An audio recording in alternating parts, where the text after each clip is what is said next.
going on YouTube. So I'm so sorry. First thing I'll put out, I'm sorry that I haven't put out a video in like 2 weeks. I've had a lot of things going on. I had my family in town. I've been dealing with my little mini me. You know, he's only about 6 weeks old, so he can still be rough to handle from time to time. You know, keep quiet, etc. But he's not awful. He's actually a great baby. But anyways, straight to the video. We're going to be talking about what it's like to daily at 12 valve. First, I'll list some pros, then some cons, then I'll talk about the efficiency of the truck and the reliability of the truck. Some pros, right? First pro, you know, I get great fuel economy, about 22 miles to gallon on the highway, and I got a 34-gallon tank, lasts me about 440 miles.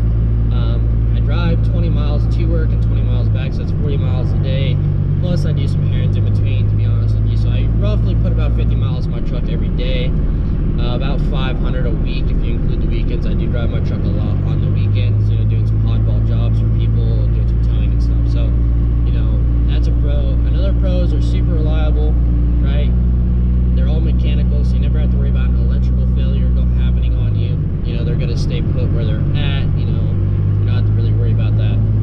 Another pro is just the overall cost of maintenance is fairly low. Like, I do $140 roughly. It costs me $140 to do my oil change, plus every 20,000 miles I spend about $500 to do my rear diff fluid, my trans filter, and my transmission fluid, and that's about $500 once I buy everything. So, you know, maintenance is actually really relatively low in this truck. Another pro is the overall comfortability of the seats. The seats are really comfortable. You know, I can sit in this truck and I can drive 500-600 miles no problem on a heavy load without my back hurting or anything like that. So they're super comfortable trucks, you know, to just drive around.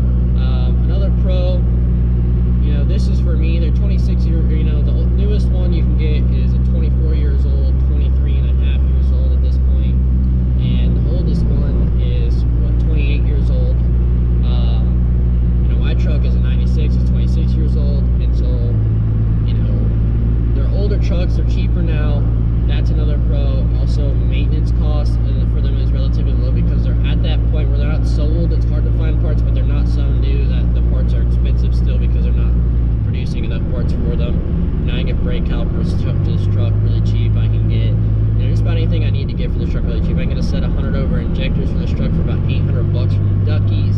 You know, those are some pros right there. Another pro, honestly, is how easy it is to get power out of these trucks. I think you know, I make about 450 horsepower, and all I've done is injectors, turbo, and AFC housing tuning, and adjusted my P-pump 18 degrees, so I get more power out of it, you know, and it's really efficient. I never have to worry about something going on. It's not so much power that I lose reliability, but it's not so little power that I feel like I'm dogging, you know, it everywhere, or it's just a dog everywhere. It's real slow, etc. Now, along with that, some cons, right? One of the cons that I can point out is the mechanical lift pumps. You know, they tend to fail. So I put a FAST on my truck, and I've never had a problem with the FAST. Also, lifetime warranty, so I get a free FAST every single time my FAST goes out, as long as I keep them registered, right? So I don't have to worry about that going out in my truck at all, which is super nice. I guess another con would be the dashes in these trucks. You know, they're not great. Mine's pretty beat up, not gonna lie to you. I could use a new dash. I just haven't put a different dash in this truck yet. I actually plan on building my own aluminum dash for this truck and having it powder coated in black, because I want that like race trucky feel for this truck. You know, so that's another con. I guess one last con that I can really top off with is the 47 RHs, which were used from 94 to 96, 97, and the 47 RE transmissions are not that great of a transmission. They're not super reliable when they're kept stock. You really have to build them up pretty stout for them to be a great transmission. They're still not really the greatest transmission, but they're not awful. I actually prefer the 47 over the 48. To be honest with you, I had a third gen with the 48 RE that was built, and I honestly like the way the 47 R8 shifts a lot better than the 47 RE. So those are really my only like downers for the truck. Another pro really is just, honestly, the overall quality of the trucks is pretty great. You know, the only minuses are the transmission and the dash, in my opinion. That's kind of the only thing that really bothers me, is how cheaply the dashes were made.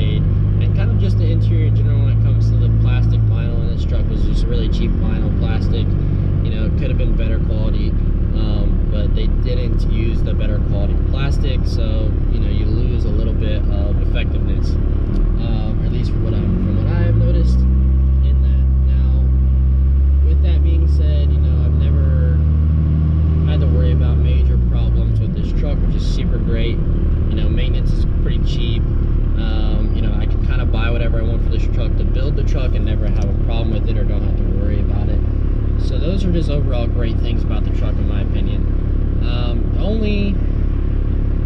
Not really the only, something else I'd like to add, you know, if you're trying to build a race truck out of them, these trucks are easy to do it with because that stock bottom end on a 12 valve holds 1,000 horsepower.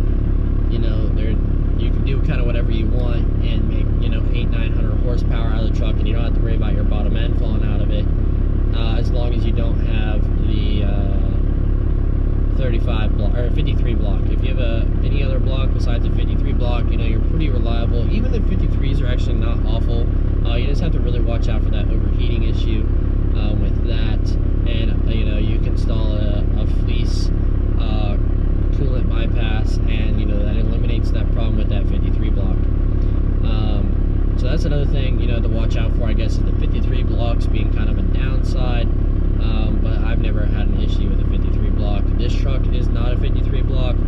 I've had a couple buddies actually pushing 1,200 horsepower to their 53 blocks, and they're completely fine. So, you know, it's kind of more of a myth to me that the 53 blocks are garbage, but, you know, I've never had any major problems with mine, or my buddies never had any major problems with theirs, so it's not something to really worry about, in my opinion, unless you're starting to really push the truck a lot, tow a lot, etc. It might be something to consider.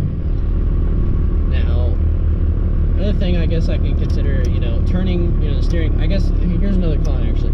The steering on them. They're 26 years old. The steering's loose. You know, the Dodge didn't make the greatest steering in these trucks. You know, you add a steering box and a redhead, you know, steering box in it, or steering box brace, I should say, and then a redhead steering box. You're gonna have a problem, or an RC. I think it's RCS steering box. You know, those are a little bit better than the redheads, and you have great steering in them. You know, add some different steering stabilizers, and you're going to have fairly decent turning capabilities, and you know, you're going to get rid of that play that these trucks are kind of known for. So those are really the only cons and pros that I've got. I like dailying mine. You know, the ride quality is not awful. Like I said, I haul my 6-year-old in it, or 6-week-old in it all the time, and you know, he doesn't have any problems with it. So if he can maintain or handle it, you know, with the, I have like a little thing that holds his head for his car seat. It's like a pillow basically, and he handles it just great. You know, he doesn't shake around too much, so I never have to worry about anything like that happening with him, to be honest with you. So with that being said, you know, ride quality, it's good enough for your family. You know, you just have to worry about your wife complaining about it because it's not a brand new truck, I guess. You know, other than that, I really like the truck. Like I said, I daily it. I drive it a lot. I put a lot of miles on this truck to begin with. It's just a great overall truck. So if you're looking into getting a second gen 12 valve, which I recommend more than the 24 valves, you know, you're gonna have a better truck overall with the 12 valve than the 24 valves, just because that VP pump is not the greatest pump. Fuel pump wise, they go out a lot and tend to have some mild issues, but you know, as long as you keep your fuel pressure to your VP pump, if you have a 24 valve, they're not awful. Okay. So that's kind of the only downer I really have with that. You know, I grocery get in mine, I go to work in mine, I haul with mine, and it's just the best truck I could ask for. Out of all the trucks that I've owned the 7.3, I've owned the 3rd gen, I've owned the 4th gen, and I really just prefer my 2nd gen over all my other trucks, just because, like I said, it's cheap to do anything to, easy to get power out of, and it's super reliable. So if you're looking to buy a 2nd gen, make sure to follow up with my next video. I'll give you guys 5 things to watch out for when buying your first 2nd gen. Also, another video that I'm going to be coming out is 5 things to look out for, not even look out for, to consider when buying your first truck, whether it's a diesel or a gas, and those will be coming to follow. So if you like this video, make sure to like, comment, subscribe down below, and go to this link right here to check out my merch page. If you want to see any merch that I have, I got some merch kind of for everybody, some Christmas shirts, truck shirts, warrior shirts, or like inspirational shirts. If you guys want to go check that out, like I said, go to that link and you guys can check that page out and whatnot. Be sure to stay tuned to the channel. Don't forget to like, comment, subscribe down below, and you'll have a wonderful Thanksgiving.